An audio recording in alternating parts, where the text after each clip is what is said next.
die for, live to no end. This is living. The life I've been given is a gift. If I'm a living, I'm a live with the death. So what's the dream of? What's the hope in? What's the die for? And live to no end. This is living.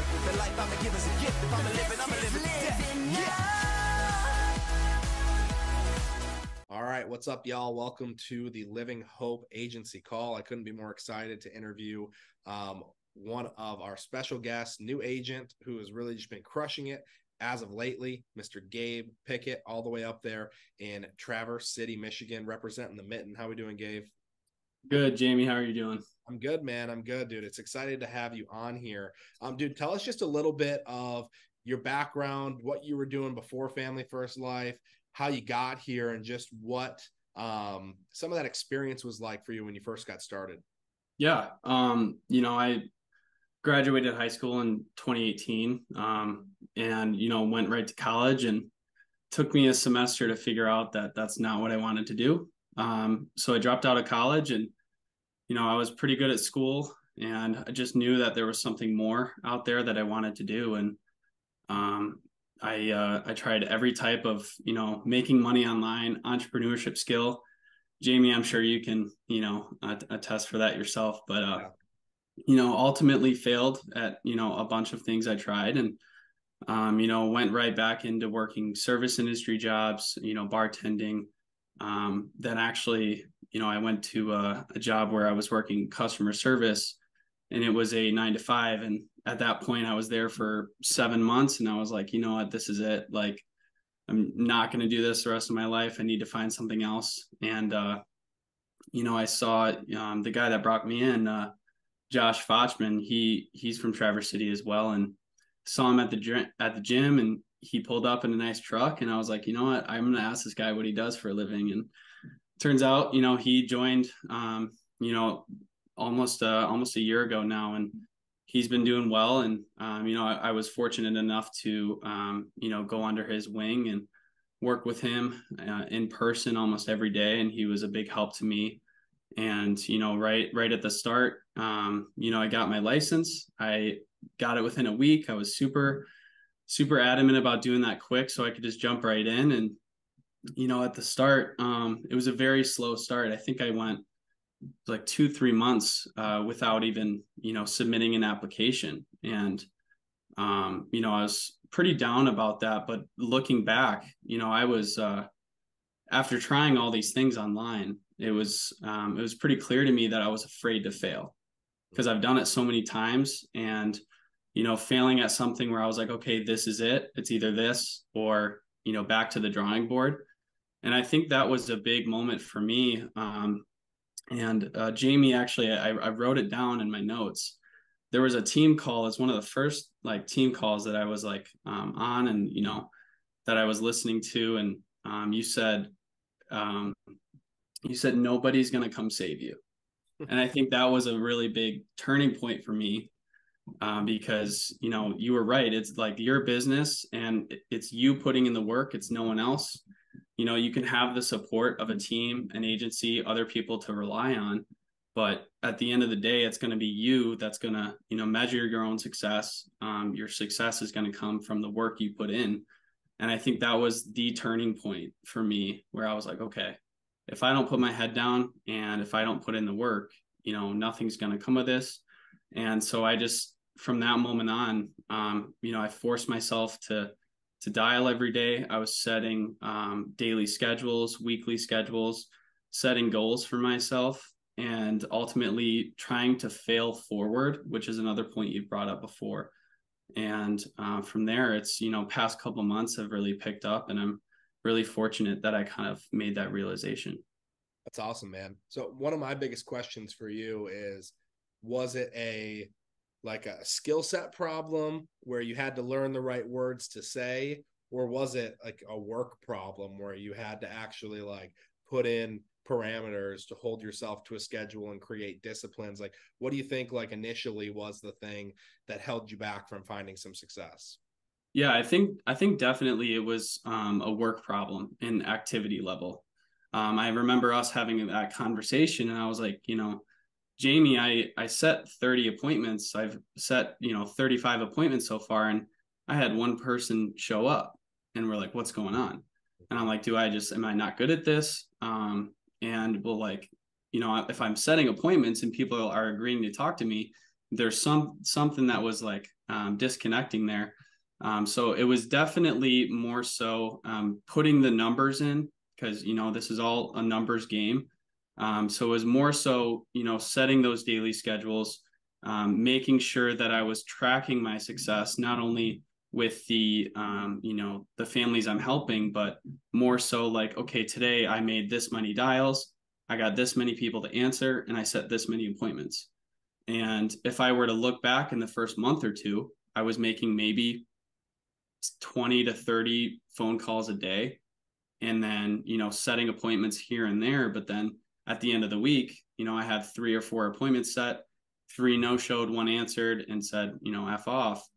And I was like, well, what's the point? What was the point of that week? I put in all this work, in quotes, thinking I was actually working. But once I started tracking that success, tracking my numbers, tracking dials, it took me a while to realize, like, I really wasn't putting in that work. And I think that was the big thing that caused me, going from a failing agent or a struggling agent to now where I've proven that I can, have success. I've proven that, I can help people on the phone. And that was a big point for me.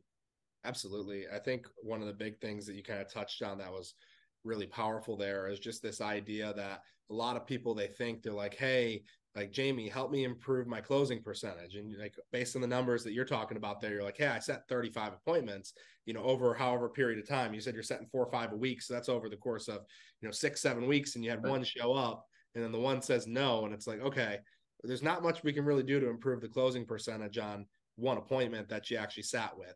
So at the end of the day, it's how many appointments did you sit with? I've had some conversations with people here over the last couple of days where they're like, hey, I'm setting a bunch of appointments. And I was even having this conversation with myself. I had 32 appointments over the weekend and had more no-shows than I probably ever experienced in my career. And I look at it and it's like, do I look at that and say, Jamie, you just all of a sudden are bad at selling insurance? No, I did a really bad job, apparently, of locking it down, making sure they were going to be there and getting people to show up. Because when people actually show up and you have a real appointment where you get to just actually go through the whole thing and show numbers, and then they give you a yes or a no, like, that's where you can determine if you're any good at selling insurance. And what's funny is when you finally got some of those numbers in your favor and you're like, I actually talked to 10 people this week, you started selling insurance and you realize pretty quickly, okay, I'm actually not bad at selling insurance. I just didn't have enough appointments. And I think a lot of the times I hear people, they'll go, hey, Jamie, I had 6 appointments this week and I closed 2 of them. What can I do to improve my closing percentage? I saw that, Gabe over there, he submitted 30 families last week. How do I do that? And I'm like, well, first of all, you can't submit 30 families on 6 appointments. It's just almost impossible. You have to have more appointments. And they go, how do I improve my closing percentage? And I go, well, you already have a 30% closing percentage as a new agent. That's actually really good. Like, to talk to 10 and to close 3 is actually really good. What if instead of talking to 8 people for the whole week, you talk to 20 people for the whole week or 30 people for the whole week? Then you'd help 10 families. And like, their mind starts to spin around, okay, it's not that I'm bad at selling insurance, which a lot of people think they are. It's you haven't got to talk to enough people. You haven't set enough solid appointments, because the presenting of insurance isn't that difficult, guys. I think all of us, once you figure it out, you're like, hey, it's life insurance. If you die, it pays out.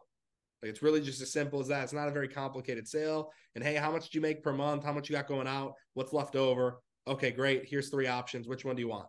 Like, that's the whole sale.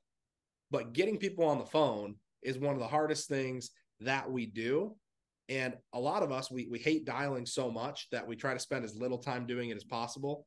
And we don't do the things that are necessary to get people to commit to actually be there. So that's where I think that most people who say, I need to improve my closing percentage, say, no, you need to get more people actually on the phone and get a chance to do more presentations. Because as soon as Gabe got a chance to actually talk to more people and actually get a chance to show numbers, lo and behold, he started selling more insurance, which is just so cool. What are a couple other things, Gabe? Let's talk more from like a skill set perspective. What are some some word tracks maybe, or some things that you learned that you didn't know where in the beginning when you were struggling to sell insurance, like some things that made clients feel, unsure, the clients hung up on you, they didn't want to give you their social, their bank info. Like, what are some things you've learned that maybe you struggled with in the past that you've, feel like you've really been able to get a handle on? Yeah. And, before I touch on that too, I wanted to kind of stress the importance too of lock-ins, events, and team calls like we're doing tonight. A lot of my takeaways and turning points resulted from being at lock-ins with Sean Simpson, all the team calls with Jamie. So that is very important to, hear from other people and network with other people, learn something new every day that you can. So that was important to me too. Yeah, I mean, I was always with working customer service at my old job. I was pretty comfortable on the phone. I didn't feel like I was stuttering a whole lot, and if I didn't really know what to say, I could rebound pretty well. But a few things that I've kind of noted was in terms of setting appointments, I've tried setting appointments over 4 to 5 minutes and really locking it down to thinking that I would have less no-shows so they would remember what we talked about. And I've also tried like very quick appointments. And I think what I realized was being less wordy is a little bit better for me. Now, it may not be for you guys or for everyone, but less wordy was a big thing for me. And then kind of stressing the importance of the phone call, but trying not to overwhelm them.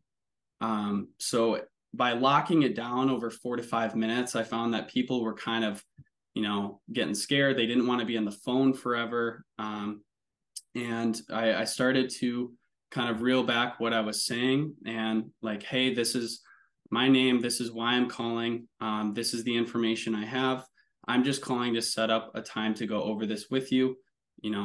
I have this time and this time. Like now it's pretty quick. I can be off the phone in about a minute when I'm setting appointments. So, that was really important for me. And then another thing I started doing probably a couple months ago was, texting them like a personalized appointment confirmation.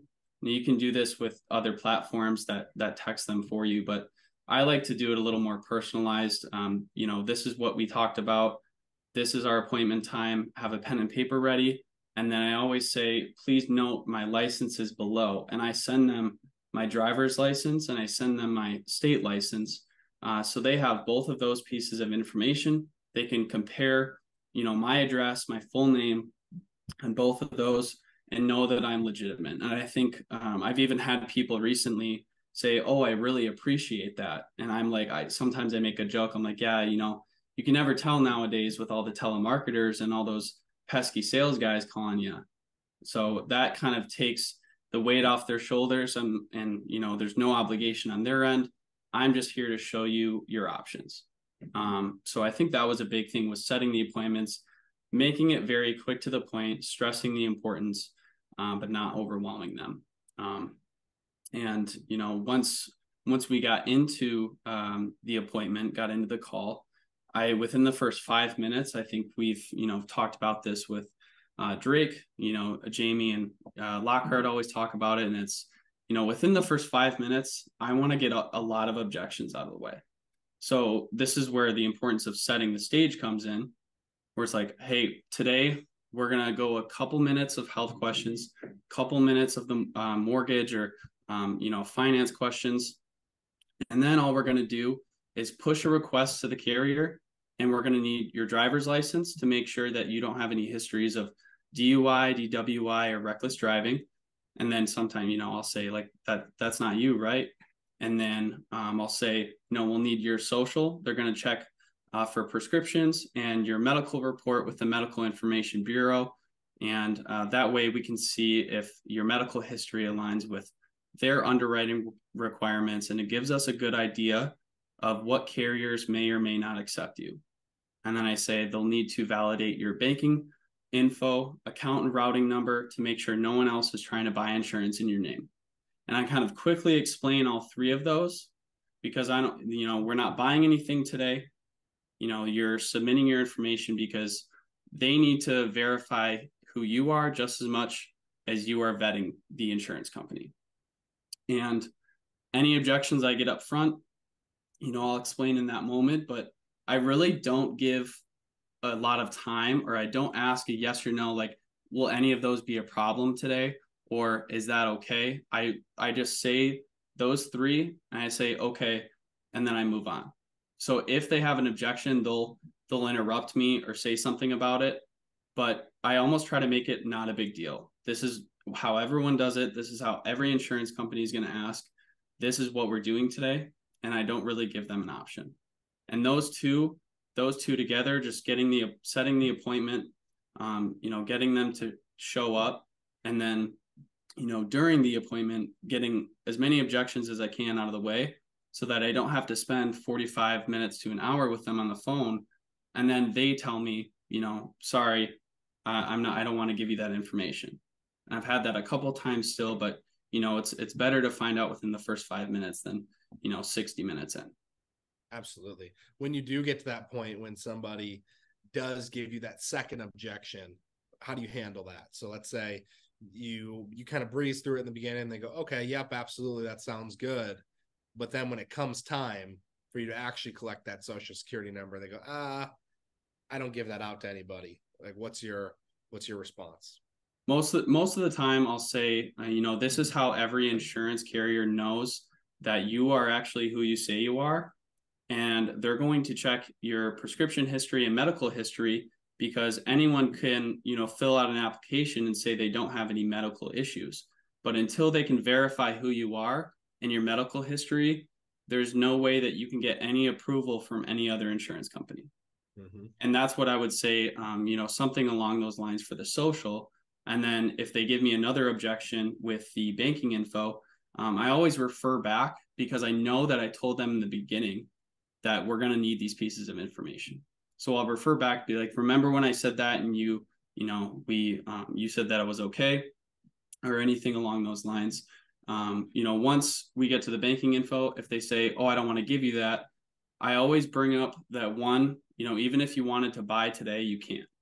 We're just applying, and they have to make sure that your name is attached to your bank account so that no one else is trying to purchase life insurance in your name. And two, that's when I actually bring up the free 30-day look period. Okay. And that's so that they have sort of a relief and like almost no obligation on their side, because they can adjust it. They can pull, if they continue to give me that objection, what I'll do is I'll say, okay, well, in the first 30 days, you can also, if you decide that this is not for you, you don't want to protect your family and you don't want to protect your home, you can retract that request to the carrier, and they're actually going to send you back that first initial premium. Now, I don't say that all the time because I don't want to give, them an easy out, but just to give them their options, make sure they know everything. That's what I go into if I get that final objection more than once. 100%.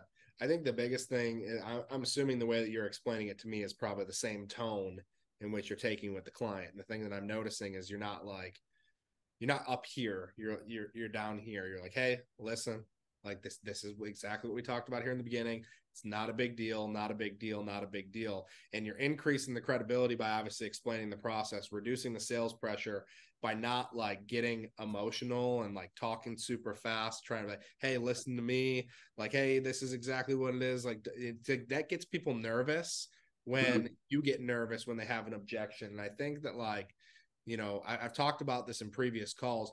When somebody gets an objection, a lot of the times they think that it's time to fight. Like it's time to go back and forth and see if I can argue with this client to overcome the objection. But actually, like, one of the easiest ways to overcome an objection is just to slow down and re-explain the process. Yeah. Sometimes that objection is not, I actually, just don't want to give you my social, or I don't want to give you my bank info. It's, I didn't really understand what you said that first time around when you explained why they need it or how secure it is when we're putting it into this application. So I need you to re-explain that. And instead of them saying that to you, they say, well, I don't give that to anybody. But what they really mean is like, Gabe, can you just explain it one more time, slower, like you're explaining it to a kindergartner, so I understand exactly what's happening with my social and why they need it. And then sometimes if you do that, like everything's fine. Okay, here's my social. And the other part is it's like it's the idea of like staying in control. Just like when we're booking an appointment on the front end and someone gives an objection, what do? Like you really quickly overcome the objection and then loop back and ask them a new question. Same exact thing when it comes to, the bank account info or the social. I can't tell you how many times they're like, why do you need that? And then you go through your whole thing and it's like, well, here's all the reasons that they need it, blah, blah, blah, blah, blah. Okay, so what's your social? And it's just like right back onto that. Okay, it's 1, 2, 3, 4, 5, 6, 7, 8, 9. Okay, great. Okay, and why do you need my bank info? This reason, this reason, this reason, and this reason. What's your routing number? And it's just right back into it. And I can't tell you how many times I've been on the phone with somebody and I've done that process 4, 5, 6 times. But like when you leave it open-ended, you're just like, hey, here's the reason why we need it. And then they like have a second to like think. They're like, well, I still don't give that to anybody. Versus here's the reason why we need it. What is it? And it's like forcing them to either give it to you or go back to the table of like, hey, I need you to explain it to me a little bit more. So that's big, man. That's really big to see that. Now, in regards to, you've been putting up some bigger numbers too, like not just putting in one policy. You've been putting in husband-wife policies. I've been obviously noticing some bigger ones where the annual premium is, $2, $3, even sometimes $4,000 or $5,000. Like, what was the big change there? How do you start, submitting bigger numbers, as opposed to, just, $40, $50 plans? Yeah. So big thing for me was one, just with the his and hers policies. I know people stress it all the time, but don't run, the appointment without the husband or the wife there. You want them both there because they're always going to give you that objection of, I need to talk to so-and-so. I need to talk to my husband. I need to talk to my wife before we make any decisions. And, if they're both there, you can look at options for both of them, split it up. But the big thing with, finding the right, more so finding the right coverage for them and finding the right budget. So the big thing I stress when we're going through the finance questions is I break down every single expense that they have for the month and all of their income, whether that's a pension, Social Security, they have inheritance, or they have a job. I break that down and I'm telling them how much leftover income they have every month. I'm not asking them, okay, what are your monthly expenses? Okay, how much money do you have at the end of the month where you either put in savings or it goes to a checking account? I'm telling them how much they have. And then from there, the good 10 to 15% rule for life insurance, I say most people stick to about 10 to 15% of that leftover income every month. For you guys, that looks to be anywhere from $300 to $450 a month. Now, sometimes I'll say, is that doable, or is that what you guys had in mind? And if they say, yeah, like just depends on the benefits, then we go from there, have a good idea of what our budget is. But that way, as I break down their finances for them, kind of takes the pressure off of them. And it doesn't allow them to tell me that they can't afford it. Because if I know how much they're spending, how much they're bringing in, and what other policies they have that they're paying for, if they tell me they can't afford it, well, I know that's not true because, I'm basing it off of the leftover income that I help them calculate. And, I'm telling them most people do this because it's budget friendly and you're not using up that whole extra income at the end of the month. Yeah, no, that's really good. I think that when I kind of had the light bulb moment of showing bigger numbers, it was like in my mind, I was kind of trying to like buy with my wallet rather than their wallet. And I'm like, oh, well, I should probably, show them this because I think this is what they'll buy. And when you actually go through somebody, because then you can head fake yourself the opposite way. I had somebody a few weeks ago that they made, I think, $25,000 a month between the husband and the wife. And I showed them a big premium, and they're like, we just can't afford that. I'm like, I'm like, wait. And I realized I didn't break anything down. And when I finally broke it down, I was like, oh, you guys make 25 grand a month, but you spend 24 grand a month. I see why you got, okay, that makes more sense. And it was, you have to ask those clarifying questions to be able to show an accurate quote. And then also like figuring out a little bit deeper what that why is, because I've also had situations where I'll remember this appointment for the rest of my life. Sat down with the husband and wife. Between the two of them, their income was $900 a month on disability. I was sitting in the home with them, and literally all they had left was $70. And the plan on the husband was $63 a month. And I'm like, this is going to take you guys down to $7 left over. And like, yeah, we know, and we want it. And I'm like, okay, like just out of curiosity, like why are you guys so adamant about the fact that you want it? And they shared with us, their reason about how their parents didn't have it. And then all the kids fought over everything because there wasn't any benefit there. And they all had to fight over who was paying for what, and how they never wanted that to happen for their kids. And because that emotion was so strong, they were willing to go down to their last $7 a month to get that life insurance policy because it was that important for them. So it's like stressing the reasons why. Hey, how bad do you want to make sure when you die, your wife doesn't lose the house? Well, pretty bad. Okay, well, what's going to happen if you don't have this insurance? And breaking those things down and then having the budget to back it up, because there's two sides to every sale. There's the emotional side, and then there's the logical side. And when you can bring both of those together, and it's like, hey, emotionally, here's why we need to make sure this coverage is in place. And then logically, here's what y'all have left over. Now let's try to do something that's not going to take food off the table, that, you're not going to be stressed out. It's going to give you peace of mind. Hey, I see that you guys have about $3 grand a month left over. 10% of that's 300. I haven't even pulled up any quotes yet, but like if your policy was to be $300 a month, depending on obviously the benefits, is that something you guys feel like you'd be comfortable with? Do you feel like, it'd be taking food off the table in any way? No, we can handle that. Okay, great. Now it's like, how can I shove as much insurance as possible into $300 a month? Because now you found out what was available. So that's really, really good, man. I think a lot of agents, they struggle to show big numbers because they don't break it down and find the room for it. They just kind of assume, and they let clients say things like, oh, there's no way, we don't have enough left over, when they're just kind of like, you haven't broken anything down. You have no idea what they make, what their expenses are.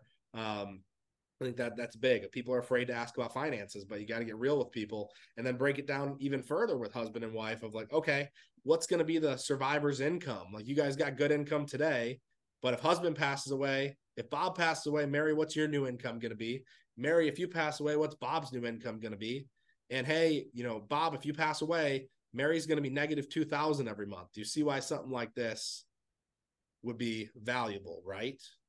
So we can break it down like that. So getting into the budget, getting into the why, the logic, the emotion, all of it is just, is so important. Let's see what else. I can add a little bit to that too. And it's, whether it is final expense, whether it is mortgage protection, I found, as I'm going through it with them, is painting the picture is a big thing too. If their mortgage is, $3,000 a month, they both bring in $2,000 a month. So combined, they can afford it. But, if one of them passes away, I always tell them, reality is you won't be able to afford the mortgage. You are going to have to sell it, or you're going to foreclose on the house. And so this is, finding that why, adding on to that. And then whether it's final expense, like that's where the important question of, do you guys have any significant savings or anything that acts like life insurance? And if they say no, then, reality is, if, John were to pass away, do you have $8,000 to $12,000 to bury him and have a funeral? Well, no. Okay. So that's why we're looking at this. And, we can find something in your budget to at least help you out with that, so he can get what he deserves after he passes away. Mm-hmm. That's good, man. That's really good. All right. Talk to us a little bit about just your vision moving forward. Like, what are, you don't have to talk necessarily about goals, but from like a production perspective, if you want to, you can, but like, how are you, trying to improve yourself to take yourself to the next level? Is it you're setting new goals for production, you're stretching yourself for your lead budget? Like, what are some things that you're attempting to implement that's going to help you go to the next level, where it's not just one good month, it's every month's a good month because you put the numbers in your favor? Yeah. Yeah. So definitely, a big thing for me is trying to make it to as many events as possible, as many calls that I can get on, even if that's, me seeing an agent doing well. I'm going to send them a message like, hey, what's working for you? What's not? Always trying to add to your skill set, learn something new every day. That's sort of like a personal goal of mine that can translate to other areas in my life too, is just always trying to get better at what you're doing. And then obviously, I have goals for the end of this year. And, a big goal of mine is I want to hit Hall of Fame next year. So, starting in January, that's going to be, I even have a wallpaper like on my phone that tells me, you're going to hit Hall of Fame next year. And I also had a wallpaper that said, I'm going to submit, 50 families by the end of, 2023. And I'm, getting really close, if not already there. So, that was a big thing for me. And, waking up and looking at my phone every day to what my goals are, I read them out loud and, think about them through the day or throughout the day. And, that's a big thing for me. And, to see myself set a goal just for the end of this year, and, it's not even November and I'm already there. I'm like, okay, like something's working. So Absolutely. Have you taken the time to reverse engineer the Hall of Fame goal now that you have an idea of, if I talk to this many people, I close about this many of them? Have you taken the time to say like, hey, this is how much leads I need to buy every week, this is how many appointments I need to run to be able to do 10 families a week? yeah, I'm getting into that right now because, I'm starting to see what my days look like, what my weeks look like, and be consistent with it. Cause, it's easy to bounce around, change up strategy, all that. But I know how many families, I have to help every month, every week. And, I know what I need to do on the daily. But, in terms of lead spend, in terms of, people I've talked to, and then close ratio, getting into that now that I have a little more consistency in my schedule, consistency in my goals. But yeah, that's definitely a big thing for me. And I'm going to break it all down so that I know exactly what I have to do every day. Absolutely. I think that's kind of the encouragement that you can give anybody on here. Like, whether you have the goals of helping 400 families in a year like Gabe, or you want to help 200 families in a year, it doesn't, if you have enough consistent activity. Like, Gabe was here for a handful of months now, and really it's the last like 30 to 60 days that he has enough data to be able to say, hey, if I look back at this, like, here's what my average numbers are. He's proven that he can sell insurance. So like anybody on here, if you're submitting 2, 3, 4 families a week, you've proven that you can sell insurance. But then you start looking at things like, well, what am I spending on leads? What leads am I buying? Like, am I trying new things? Am I checking out new vendors as they come out? Am I trying out the new social media mortgage leads? Am I trying out the new IUL leads? Am I, spending $300 a week on 3-month-old internet leads? What if I spent $600 a week on 3-month-old internet leads? What if I went from 3-month-old internet leads to 1-month-old internet leads? What if I bought brand new internet leads? What if I tried the ones with the beneficiary on it, or the ones that have 15 questions that are asked, or the ones that abandon their cart with ethos? Like, am I trying new things? Am I, taking that, dollar that I'm spending and saying, hey, can I, instead of spending $1 to make 3, can I spend $1 to make 7? Can I spend $1 to make 10? Like, how are you breaking that down? And are you trying new things? And it sounds like that's exactly what Gabe has been doing. And now it's like he can look at it like a mathematical formula of, okay, every time that I spend $1,000, I ballpark submit this many applications. Every time I spend $1,000, I do this. So if I want to double it, what happens if I spend $2,000 on leads, or $3,000 or $4,000 for the month? We've got agents who spend $8,000 to $10,000 for the month, and obviously they've got their numbers pretty dialed in. I don't recommend that somebody just goes and tries to swipe your credit card on leads and spend more money as the solution. Dial your numbers in, make sure you're getting a positive ROI, and as you see like a proven, consistent ROI, start turning up the gas a little bit, and then increasing the numbers. And then what's funny is that, you know, when you double your lead spend, when you have your numbers dialed in, you know, people think, oh, I'm going to double my production. Sometimes you don't just double your production, you triple or quadruple your production, which is the crazy part. So, you know, it's fun when you start to dial it in and figure out what your goals are and reverse engineer it, all of those things, because now it's just, can I commit to the consistency required? You know, we did a whole series about a year and a half ago. It was called the Road to Hall of Fame podcast series. Anybody who has that as a, aspiration, I think we interviewed like 12 Hall of Famers. And like one of the most common things that I heard was that Hall of Fame is not a skill set goal. It's a consistency goal, because there's plenty of people who go out and they help, 5-10 families a week, but then they don't do it every week. Or they go out and they help 20 families one week and then take 2 weeks off. Or they help, 3 families a week, but they really could help 10 based on their closing percentage, but they just can't sit in a chair and dial for, 6-8 hours. So it's a consistency goal. It's a discipline. It's a mindset more than anything, because to sacrifice your Saturday for a year, like none of that stuff is easy. Going out and hitting Hall of Fame is not easy. It's very simple. Selling the insurance isn't the hard part, but committing to the production, committing to the sacrifices of your time to learn the skill set, that's the hard part, So that's the thing that I can just kind of tell you as you're looking at this next year is, Hall of Fame is 100% a mindset. And can I stick to a schedule? Because if you stick to a schedule, you're going to sell insurance. You're not just going to show up every day for a whole year and not sell anything, especially if you're buying the leads and putting in the numbers and putting in the work. So that's kind of my encouragement for you, is just get your schedule and stick to it. And then obviously ask as many other Hall of Fame producers, what their schedule looks like. And obviously that can help you determine, what yours is going to look like. Cool. And then obviously you've got goals and ambitions that you want to, start building an agency. I guess one of my questions for you is, knowing what you know now, if you could go back and give yourself advice on your first day on what you would have done differently from day one, that maybe that's advice that you'll give to new agents as they're getting started. What are some of those landmines or roadblocks that you would help people avoid?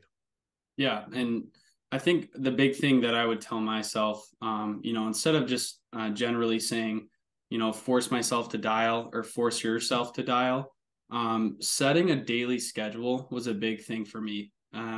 That way, I knew what I had going into every day, 8 a.m. to 8 p.m. I knew what I was doing, and I could track it at the end of the day. At the beginning, it was very easy to say that I worked all day, but, I made 20 phone calls and I watched 30 YouTube videos, and that took up my whole day. And, I was like, oh my gosh, I'm exhausted. I'm tired. I thought I worked all day. I'm not seeing any success. But as soon as I started, blocking out my whole days, even like scheduling in 15-minute breaks or 10-minute breaks to, get a meal in, or, like what Jamie does, and scheduling in like family time and everything like that, I knew what my days looked like. And right now, I think that's a big thing for me, because I can track, okay, like, I had this many appointments today. I sat with this many, and, sold this many. And then I can look at the end of the week and look back on my week and say, okay, did I have a productive week? Was my schedule full? And that way you can say, if it's not, if your schedule is not full, if you look back on the week and you made 50 dials when you should have made 500, you can say, okay, no, this is what I need to do differently. And you can see based on, the work you put in, what success is going to yield from that. So that's good, man. Last thing I'll ask here is, obviously you've experienced some highs and some lows, and, some other people who maybe if they experienced the same lows that you experienced, they probably would have quit already. What's the mindset? Like, if we're talking about recruiting and building a team, or someone who's here for the first time, like, what are you looking for in terms of like their character, their mindset, someone who's going to make it, they're not going to quit? Like, what does that look like in terms of, if you could have the perfect recruit, like, what does that character and mindset look like of who you're looking for? Yeah. And, growing up, I was always, a sports guy, being part of a team. And just in general, I played football in college too, when I went. And that's something that I can translate to other parts of my life, is just having the discipline and being able to overcome adversity. And I think that's a big thing, and what I'm going to be looking for, and also something that I'm trying to really set in stone for myself is, you're going to have those days where you have 10 appointments and you have all no shows. Like, how do you react from that? Or, you have the discipline to sit down for 2, 3, 4 hours straight and dial until, you have appointments booked the next 2 days and you're completely full. So, having the discipline and overcoming adversity, they both go hand in hand. And I think that's someone that's, really can crush this industry. Love it. Love it. And then obviously we don't really talk too much about income on these calls, but is it fair to say that the deposits that you've received from Americo have been pretty good? Yes. I think I've made, in the past, just this month actually issued, I've made more than I did in the first part of this whole year and, some of last year. So Wow. definitely turning around for me, and I'm starting to, see that success, and, excited to, have some more funds to spend on leads and everything. So Absolutely. Well, thank you so much, Gabe. Anybody who's coming up to Charlotte, Gabe's going to be speaking on one of our Rising Star panels on Thursday. So we're excited for him. Obviously, wish him some luck and thank him for sharing his insights on the call. Looking forward to seeing what you do the rest of the year, and excited to see you put on that red jacket next year, man. I'm excited for you. Thanks, Jamie. Appreciate it. All right, everybody. We're going to be on here for a while, live dials. It's only 2:46 over on the West Coast. So, we definitely got a little bit of time here. Lots of appointments tonight. So appreciate y'all. Stick around, ask questions. Live dials is the best place to do it. I hope everybody has an amazing night, and we will see you on here rest of today and all day tomorrow.